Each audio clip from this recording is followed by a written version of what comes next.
तो hello everyone, कैसे हो सभी। होपफुली कि सब बढ़िया होंगे।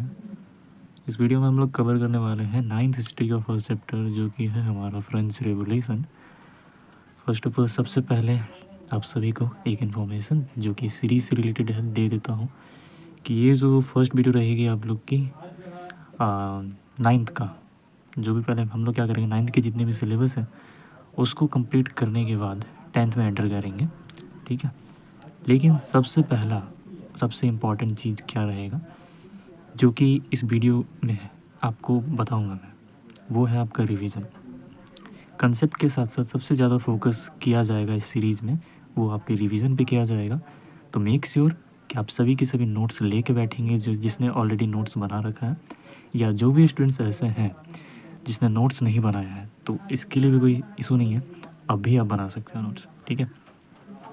और हाँ कि ये शॉर्ट नोट्स बनाना है आप लोग को, क्योंकि इतना डिटेल्स में तो कवर कराऊंगा नहीं, है ना। ऑब्वियसली रिवीजन वीडियो है, हाँ, लेकिन कंसेप्ट क्लियर ज़रूर हो जाएगा। अगर कोई फर्स्ट टाइम वीडियो देख रहा है फिर भी रिवीजन के लिए देख रहा है तो बहुत अच्छी बात है, ऐसे भी देख रहा है तो और अच्छी बात है, ठीक है। चलो, तो हाँ, थोड़ा सा इंट्रोडक्शन देना ज़रूरी था, बिकॉज ये हमारा फर्स्ट वीडियो है। इसके बाद जो भी वीडियोज़ आएंगी हम लोग डायरेक्टली टॉपिक शुरू करेंगे, है ना। इंट्रोडक्शन जो था दे दिया मैंने, ठीक है। चलो, तो फर्स्ट ऑफ ऑल सबसे पहले हम लोग फ्रेंच रिवोल्यूशन, जो कि आप सभी को पता ही है। क्या पता है फ्रेंच रिवोल्यूशन ये हुआ था 1789 में, ये सभी को पता ही बात। लेकिन कुछ बेसिक चीज़ या जो कि इसमें नहीं है तो उसको मैं थोड़ा समझा देता हूँ, आप लोग क्या करोगे नोट डाउन, थोड़ा समझा, सबको पता ही होगा, जिसको पता है कमेंट करना, ठीक है। तो सबसे पहले फ्रेंच रिवोल्यूशन से पहले जान लेते हैं कि वहाँ का जो किंग था जिसका नाम था लुइस 16, ठीक है। तो ये जो था कहाँ का था बताओ, ये बर्बन फैमिली का था। इसकी एक वाइफ भी थी जिसका नाम था मेरी एंटोनी। कहाँ की थी, तो ये चीज़ भी इम्पॉर्टेंट है। ये इम्पॉर्टेंट क्यों है वो आपको लास्ट में पता चलेगा, याद रखना। ये थी ऑस्ट्रेलिया की, कहाँ की, ऑस्ट्रेलिया की, ठीक है। और 1789 से पहले, ये भी थोड़ा सा समझ लो, इससे पहले फ्रांस जो कि सोसाइटी थी फ्रांस की, वो बेसिकली 3 स्टेट में डिवाइडेड थी। कितने स्टेट में डिवाइडेड थी? 3। फर्स्ट स्टेट, सेकेंड स्टेट और थर्ड स्टेट।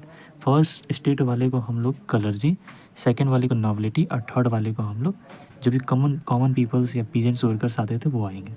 तो इसमें ये चीज़ तो ठीक है, यहाँ तक तो सबको समझ में आ गया, है ना। अब देखो थोड़ा समझते हैं, इतना हो गया। लुई 16 यहाँ वहाँ का किंग था।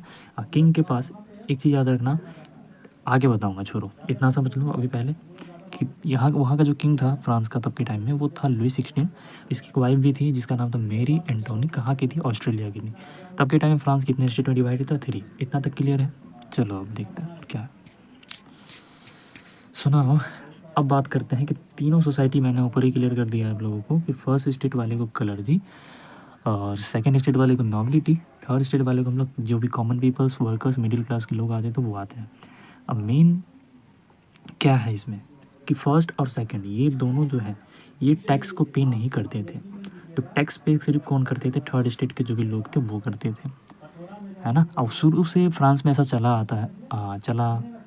आ रहा था कि फर्स्ट और सेकंड स्टेट वाले को बाय बर्थ बहुत सारे प्रिविलेजेस, बहुत सारे सुख सुविधाएं, है ना, साथ ही साथ टैक्स नहीं पे करने का एडवांटेज था। लेकिन थर्ड स्टेट वाले जिसमें मिडिल क्लास के लोग पीजेंट्स वर्कर या कॉमन पीपल्स आते थे, ये सभी क्या करेंगे? तो टैक्स भी पे करेंगे। और यहाँ तक कि सबसे ज़्यादा पॉपुलेशन भी लगभग 97%, जैसे यहाँ पे देखो लगभग 97% पॉपुलेशन था थर्ड स्टेट का। बट इसके बाद भी उनके पास कोई पावर्स नहीं थी, पावर तो दूर की बात है, प्रिविलेजेस भी नहीं थी। तो ये भी चीज़ आपको याद में रखते चलना है पूरी चैप्टर में कि रेवोल्यूशन किसके कारण होता है, याद रखना थर्ड स्टेट के कारण होता है। Now we are going to discuss क्या क्या कॉजेज़ थे इस रेवोल्यूशन के, क्या क्या कारण थे। देखो बहुत सारे कॉजेज़ थे, इकोनॉमिकल, जो भी इकोनॉमिक कॉजेज़ हैं, पॉलिटिकल हैं, और भी बहुत सारी चीज़ें हैं। तो धीरे धीरे करके पहले सबको कवर करेंगे हम लोग, ठीक है। चलो, तो यहाँ पे कॉजेज़ से शुरू करते हैं। और ये हमारे लुई 16 है जो ऊपर फोटो देख रहे हो। चलो, तो सबसे पहले इकोनॉमिक क्राइसिस की बात करें तो याद रखना डेट 1774 का। कब का? 1770, इसको सही से लिख दो। चलो, 1774 का टाइम था जब फ्रांस में इकोनॉमिक क्राइसिस देखने को मिला या फाइनेंशियल क्राइसिस देखने को मिला, ये क्या होता है? तो फाइनेंशियल क्राइसिस का मतलब होता है फ्रांस की जो इकोनॉमिक या फाइनेंशियल कंडीशन है वो बहुत ज़्यादा नीचे गिर गया था तब के टाइम में। कारण क्या था? तो तब के टाइम में जो लुई 16 था उसे युद्ध करने का या बैटल जो भी होता है उसमें ज़्यादा एक्सपेंस होता था अलग, और साथ में अपने लग्जरी पे खर्चा करता था। इसी के साथ साथ फ्रांस का जो राजा था लुई 16 वो कर्जा में डूबा हुआ था, तो उसको जिससे कर्जा लिया था उसको वापस भी करना था। तो इन सारे कारणों की वजह से फ्रांस में देखने को मिला फाइनेंशियल क्राइसिस, है ना। अब फाइनेंशियल क्राइसिस का क्या इफेक्ट मिला कि फ्रांस की जो तिजोरी है बेसिकली जो लुई 16 है उसकी जो तिजोरी है वो खाली होने लगी। तो होता यह है कि अगर गवर्नमेंट के पास, है ना, पैसों की दिक्कत होती है या जब उसको पैसा चाहिए होता है तो वो क्या करती है? टैक्स इंट्रोड्यूस करती है ना। तो तब के टाइम में भी लुई 16 एज इट इज़ वही करता है कि टैक्स इम्प्लीमेंट करने का सोचता है ना। और सबसे पहला टैक्स इम्प्लीमेंट करने का काम, हाँ, जो मैं बोल रहा था ऊपर आप लोगों को कि बताऊंगा, अब यहाँ पे बता देता हूँ। तो टैक्स पता है सिर्फ थर्ड स्टेट वाले देंगे, इतना तो पता है, लेकिन देंगे किसको? तो वहाँ का स्टेट जनरल जो था, ठीक है, उसको देंगे। स्टेट जनरल जो था उसको देंगे, सिर्फ थर्ड स्टेट वाले, फर्स्ट सेकंड वाले जो है टैक्स नहीं देते हैं, याद रखना इस चीज़ को। तो इतना तो ठीक है।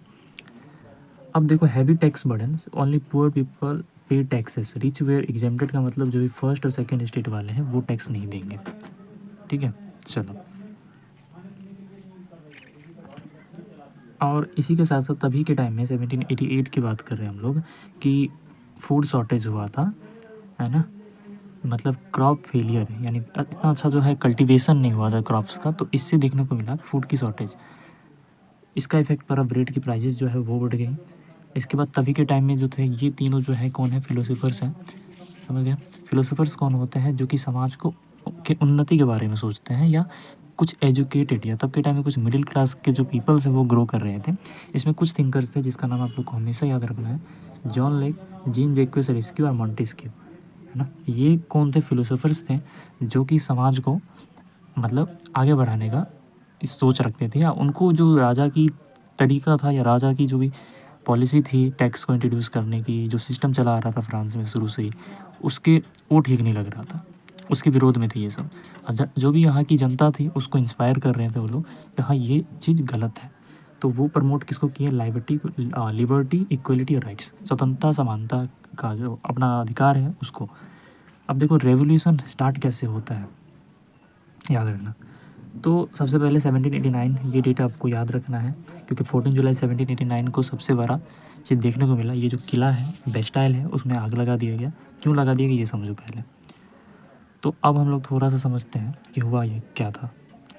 तो बेसिकली हम लोग स्टेट जनरल की जो मीटिंग है उसमें समझते हैं हुआ क्या, कि आप सभी को पता है फर्स्ट स्टेट, सेकेंड स्टेट और थर्ड स्टेट, 3 स्टेट में फ्रांस की सोसाइटी डिवाइडेड थी। तो ये दोनों टैक्स नहीं देते थे, ये तो पता है ना, टैक्स सिर्फ ये देंगे। तो होता यह था कि फ्रांस में जो है एक सिस्टम शुरू से चला आ रहा था कि 1 स्टेट इक्वल टू 1 वोट। इस सिस्टम में क्या था कि इस एक जो स्टेट है सिर्फ एक ही वोट दे सकता है, ये पूरा का पूरा एक स्टेट मिलके एक वोट देगा, ये पूरा का पूरा 2 स्टेट मिलके दूसरा जो स्टेट है वो मिलके एक वोट देगा। समझ में आ रहा है इतना? ठीक है। तो बात क्या है उसको समझो कि ये एक वोट दिया, ये दिया और ये दिया, तीनों मिला के 3 वोट होगा। लेकिन ये दोनों जो है ये और ये, इसको टैक्स पे नहीं करना पड़ता था। तो जैसे ही मीटिंग होती थी या हुई थी तो राजा जो है लुई 16 वो बोलता है टैक्स लगा दे। तो ये फर्स्ट और सेकंड स्टेट वाले बोलते हैं कि सहमति देते हैं अपना कि हाँ लगा दो। लेकिन थर्ड स्टेट वाले जिसको एक्चुअल में टैक्स पे करना रहता था वो तो ऑब्वियस ही बात है वो सहमत नहीं रहेगा लुई 16 की बातों से। तो वो उससे असहमति दिखाते हुए बोलता है कि नहीं टैक्स नहीं लगाना है। लेकिन क्योंकि 1 वोट आता था फर्स्ट स्टेट से, 1 वोट आता था सेकंड स्टेट से, तो टोटल 2 वोट आते थे लगा देने पे और 1 वोट आता था सिर्फ थर्ड स्टेट से जो कि था नहीं लगाने पे। तो हमेशा से शुरू से क्या चलता आ रहा है कि इसी सिस्टम को देखते हुए फ्रांस का राजा जो है लुई 16 जो है टैक्स को इम्प्लीमेंट कर देता था, क्योंकि 2 उसके पास वोट्स हमेशा रहते थे फर्स्ट और सेकंड स्टेट के, लेकिन बच जाते थे लास्ट थर्ड स्टेट वाले जो कि 1 वोट से।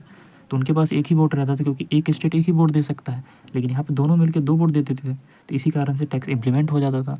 तो इस बार थर्ड स्टेट के जो भी मेंबर्स है, याद रखना टोटल थर्ड स्टेट में 600 मेंबर्स थे। तो ये सब डिमांड करते हैं 1 मेंबर इक्वल टू 1 वोट का, यानी कि जो 600 मेंबर्स हैं वो टोटल मिल के अगर देंगे तो 600 वोट होगा। ऐसे ही फर्स्ट और सेकंड स्टेट में दोनों मिला के था 600।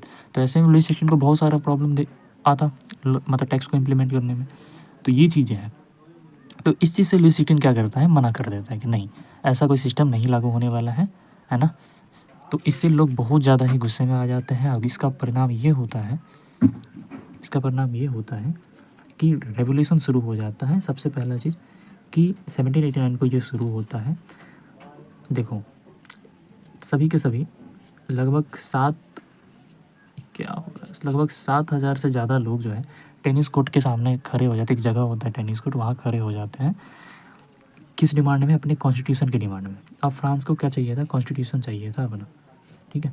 अब उनको राइट्स नहीं चाहिए था, है ना, मतलब उनको बेसिकली राइट्स ही चाहिए था। जो भी सिस्टम था 1 मेंबर इक्वल टू 1 वोट, ये भी नहीं चाहिए था। अब चाहिए था उनको अपना राइट्स, अपना अधिकार, अपना कॉन्स्टिट्यूशन।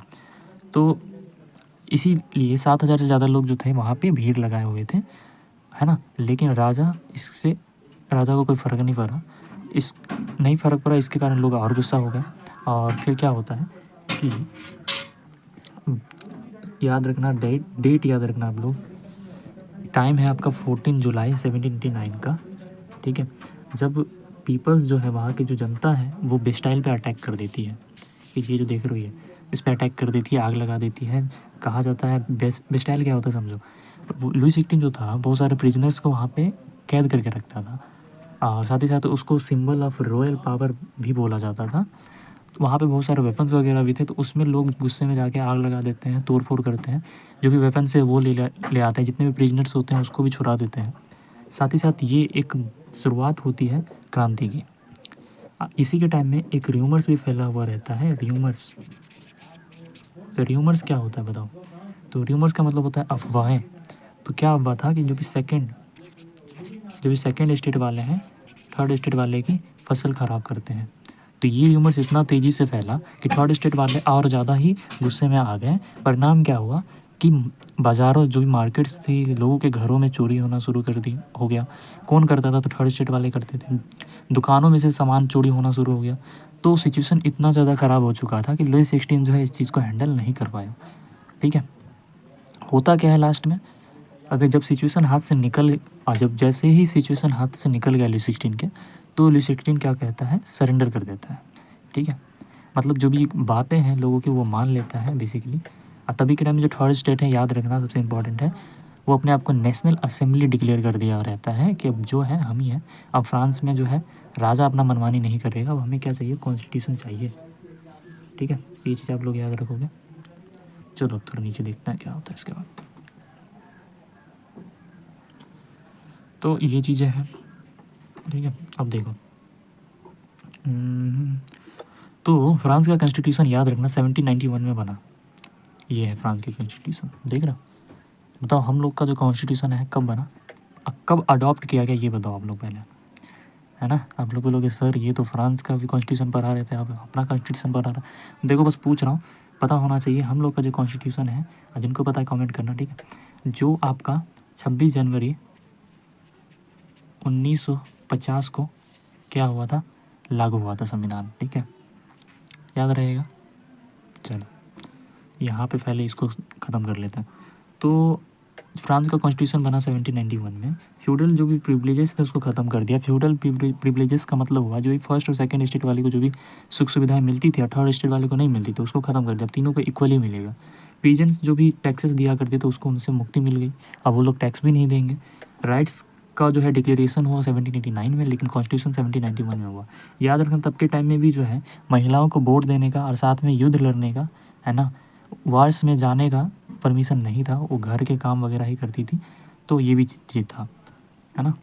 तो इसके बाद कॉन्स्टिट्यूशन कब बना, 1791 में। फ्रांस बना था कॉन्स्टिट्यूशनल मोनार्की। ये कॉन्स्टिट्यूशनल मोनार्की क्या होता है, तो सबसे पहला चीज़ याद रखना है कि मोनार्की कितने टाइप्स की होती है। तो ये आप पता होना चाहिए आप सभी को कि मोनार्की 2 टाइप्स की होती है। थोड़ा इसको नीचे समझाए क्या, चलो यहाँ पे समझो।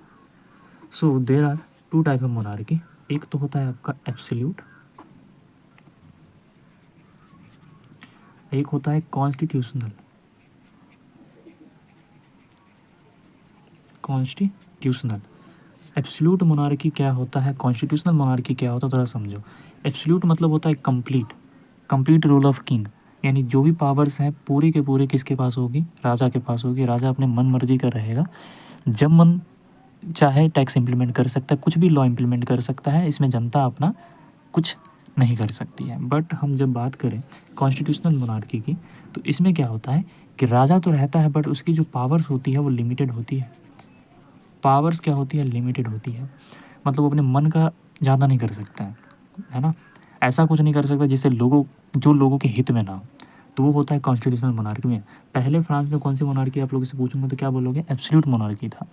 लेकिन आफ्टर द रेवोल्यूशन ऑफ 1789 क्या हुआ, फ्रांस में बन गया था 1791 में कॉन्स्टिट्यूशनल मोनार्की बन चुका था फ्रांस।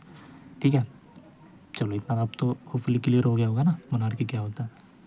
अच्छा, डेमोक्रेटिक क्या होता है, तो डेमोक्रेटिक होता है जिसमें जनता का शासन हो, जैसे कि हम लोग का कंट्री, समझ गए, हम लोग का इंडिया क्या है, डेमोक्रेटिक रिपब्लिक है। रिपब्लिक भी है तो उसका मतलब आगे समझा। तो पहले देखो, किंग्स की जो पावर है वो लिमिटेड, जो भी लुई सिक्सटीन की पावर्स थी वो बहुत ज़्यादा सीमित कर दी गई थी। फ्रांस बिकम अ रिपब्लिक कब बना था, 1792 में। क्यों बना था कि जो भी लोग थे, अब देखो इसके पीछे का रीज़न, तब के टाइम में जैसे, हाँ देखो तब के टाइम में क्या हुआ था कि जो भी फ्रांस के जो किंग है लुई सिक्सटीन, उसका सीक्रेटली, क्योंकि वो खुश नहीं था इस चीज़ से कि फ्रांस में मोनार्की जो है कॉन्स्टिट्यूशनल मोनार्की हो गया, उसकी पावर लिमिटेड कर दी गई। इससे राजा जो था कहीं ना कहीं अनहैप्पी था, ठीक है, खुश नहीं था। तो वो सीक्रेटली क्या कर रहा था कि जो भी दो किंग थे ऑस्ट्रेलिया के, एक थे पर्सियन किंग, ये दोनों से सीक्रेटली क्या कर रहा था, एक सेकेंड होगा, हाँ, तो ये दोनों से सीक्रेटली क्या कर रहा था, प्लानिंग कर रहा था। किस चीज़ के बारे में प्लानिंग कर रहा होगा कि जो भी 600 मेंबर्स थे इन द नेशनल असेंबली, उसको कैसे ख़त्म कर दिया जाए, है ना, जिससे फिर से जो है उसका पावर वापस उसको मिल जाए, फ्रांस से कॉन्स्टिट्यूशन ख़त्म हो जाए। तो ये जैसे ही सीक्रेटली प्लान कर रहा था, तो ये बात पता चल जाते हैं किसको, ये बात पता चल जाता है नेशनल असेंबली को। तो जैसे ही फ्रांस ऑस्ट्रेलिया, अब जो पर्शियन किंग्स है वो कुछ करती या करता, उससे पहले नेशनल असेंबली क्या करती है, दोनों पे अटैक कर देती है। और साथ ही साथ इसके बाद बहुत बड़ा ही फैसला सुनाया जाता है लुई सिक्सटीन के लिए। वो क्या होता है, पहले इससे पहले ये समझो कि ऑस्ट्रेलिया, जो मैंने बताया था आपको कि लुई सिक्सटीन की वाइफ थी मैरी एंटोनी, कहाँ की थी, ऑस्ट्रेलिया की थी। तो वो अपने ससुराल, ऑस्ट्रेलिया क्या हुआ उसका ससुराल ही तो हुआ ना। अब तो ऑस्ट्रेलिया और पर्शियन दोनों से सीक्रेटली बात कर रहा था, किसको ख़त्म करने के लिए, नेशनल असेंबली को ख़त्म करने के लिए। ये बात किसको पता चल जाती है, नेशनल असेंबली को। तो इस पर क्या होता है, इसके बाद ऑस्ट्रेलिया पर्शियन के पे अटैक हो जाता है। उसके बाद लुई सिक्सटीन को क्या ऐसे ही जाने देता सब, नहीं, इसका ऐसा कारनामा देख के लोग बहुत ज़्यादा गुस्सा में आ गए थे। कारण इसके बाद परिणाम क्या होता है कि लुई सिक्सटीन को फांसी दे दी जाती है ना, रोड के बीचों बीच टांग दिया जाता है ना, फंदा पे। तो देखो, फ्रांस बिकम रिपब्लिक, मोनार्की जो है एबलिस्ट कर दिया गया फ्रांस के लोगों द्वारा कि नहीं चाहिए, राजा ही नहीं चाहिए, फ्रांस बिकम रिपब्लिक।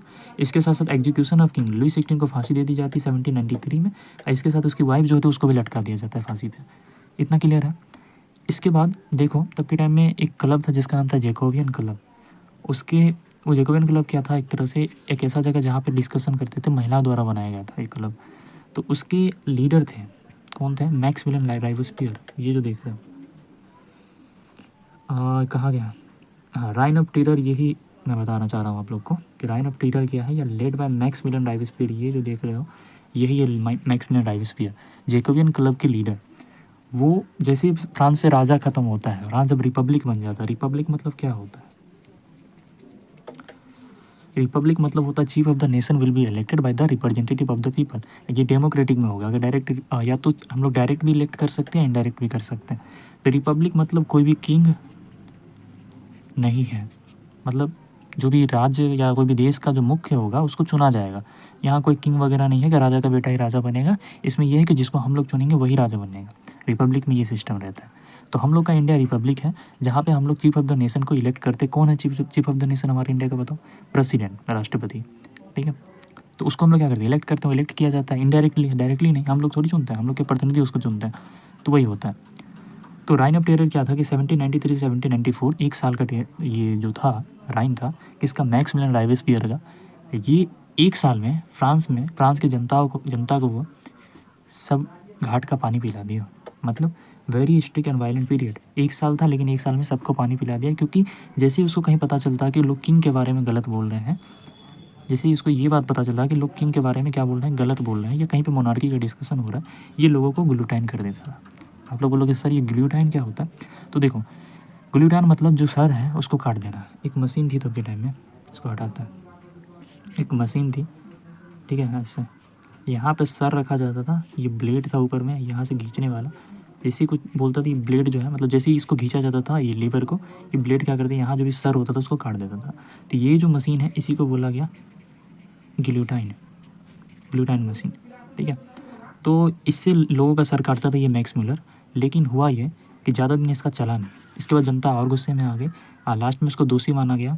एक और चीज़ हुआ था, जब फ्रांस रिपब्लिक हुआ था तो उस पावर का सेपरेशन भी हुआ था साथ ही साथ, यानी कि जो पावर्स है, पावर्स वे separated into 3 parts, legislative, executive और जुडिशरी। अभी के टाइम में भी हम लोग इंडिया में तीनों हैं। लेजिस्लेटिव क्या करती है, इंडिया की बात कर रहा हूँ अभी, अपनी कंट्री की। लेजिस्लेटिव क्या करती है, लॉ बनाती है। एग्जीक्यूटिव क्या करती है बताओ, वो इम्प्लीमेंट करती है। जुडिशरी क्या करती है, इंश्योर करती है कोई लॉ को, कोई मतलब नियम का उल्लंघन तो नहीं कर रहा है, ये चीज़। तो ऐसे ही तब के टाइम में तीनों जो पावर्स थी, पहले राजा के पास थी, लुई 16 के पास, उसको अलग अलग कर दिया गया।